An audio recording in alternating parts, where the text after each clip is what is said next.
9h20, nous sommes toujours en direct sur TV Finance et on va prendre la direction de Milan pour retrouver Christophe Grosset, responsable des produits bourse chez Unicredit. Bonjour Christophe. Bonjour Loïc. Alors vous allez nous parler des changements de régime de volatilité, des volumes en produits de bourse. Oui, exactement, puisque on se le rappelle, on avait eu un début du mois qui avait quand même bien commencé. Là, on va avoir les chiffres définitifs. Cependant, on peut déjà tirer un premier bilan. Nous sommes donc à ce matin à 350 millions d'euros échangés en bourse de Paris depuis le début du mois.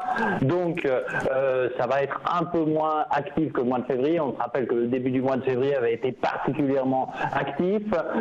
Si on avait pu craindre que la mi-mars soit une phase d'attente, en fait on se retrouve avec un mois de mars qui termine fort puisque le scénario d'un changement de régime de volatilité semble se confirmer. Donc on l'avait espéré, tout au moins pour qui cherche effectivement du mouvement sur les marchés avec l'envolée de la volatilité en février. Début février, ça s'était calmé très vite. On s'est retrouvé sur des niveaux qui étaient de nouveau entre 12 et 14 à la mi-mars, donc légèrement en dessus de ce qu'ils étaient en janvier, mais là c'était fondamentalement lié à un impact de prix.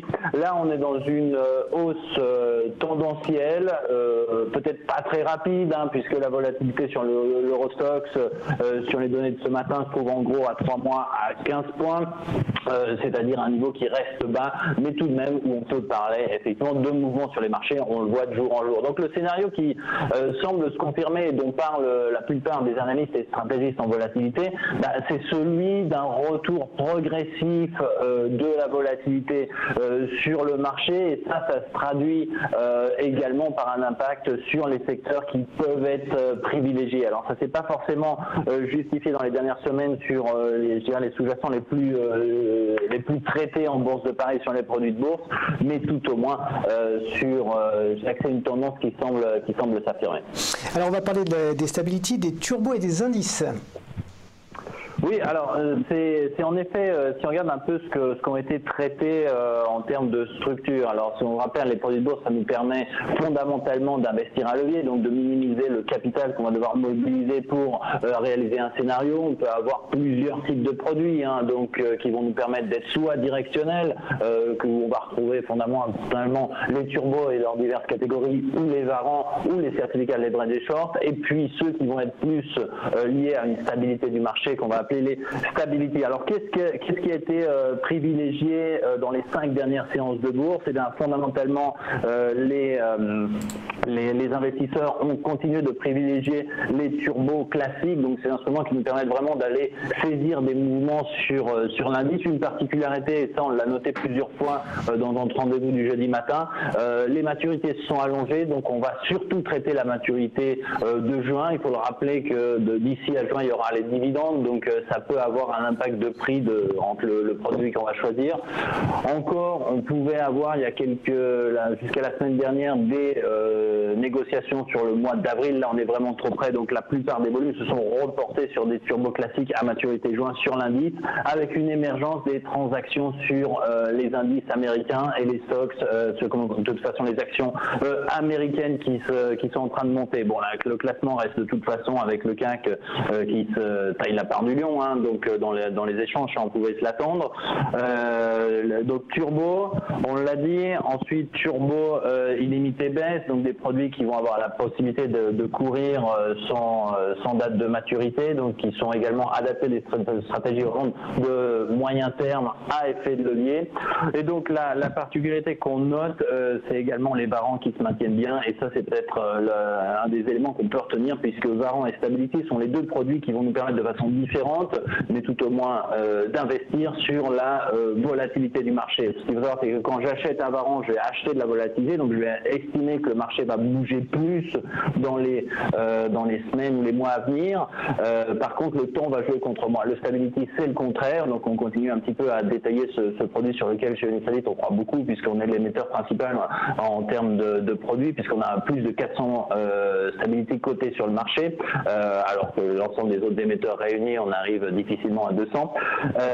Donc le stability, qu'est-ce qui se passe? En fait, quand j'achète un stability, je vends de la volatilité. Donc en fait, pouvoir, si on a un scénario qui est un petit peu plus performant, aller chercher justement à passer éventuellement d'avoir des scénarios où on va acheter de la volatilité avec les varans ou la vendre avec les stability. Et ça, on pourra peut-être détailler dans nos prochains rendez-vous comment on peut par exemple acheter de la volatilité jointe pour la vendre en septembre et ainsi de suite.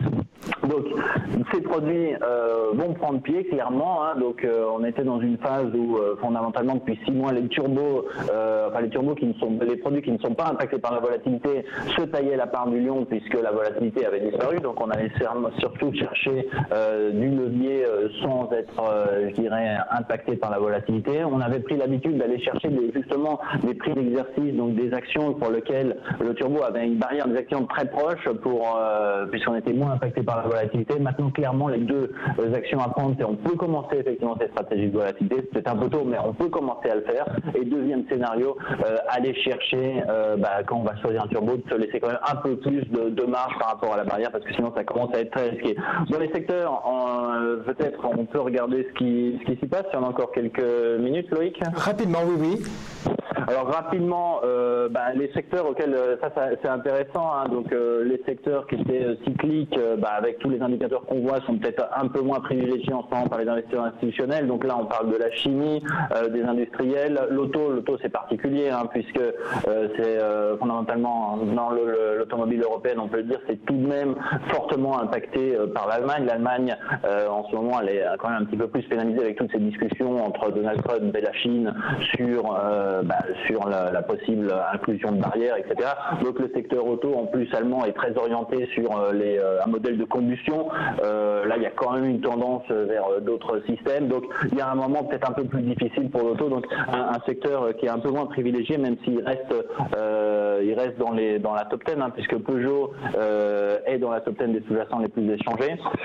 Mais les secteurs qui sont peut-être à aller à privilégier en ce moment, ça va être les services aux collectivités, ça va être la santé, ça va être la pharma, enfin tous ces secteurs-là, donc qu'on va peut-être retrouver dans la cote. Donc on va peut-être avoir dans les semaines à venir, on va retrouver Sanofi, Engie et ainsi de suite qui vont se remettre dans la top 10. Donc ça, c'est ce qu'on peut estimer. Nous, on essaye déjà d'anticiper un peu ce mouvement. Là, on émet une série de varans et de turbo open justement focalisés sur ce secteur avec maturité juin, septembre et décembre pour les varans. Et sur les turbo open, on l'a dit, pas de maturité. Donc on a tout le temps qu'on essaye de se positionner sur cette tendance. On le rappelle, et on en parlera peut-être la semaine prochaine, la saison des dividendes se rapproche et là il va y avoir vraiment pas mal de choses à faire en produits de bourse pour aller se positionner sur des effets d'avance.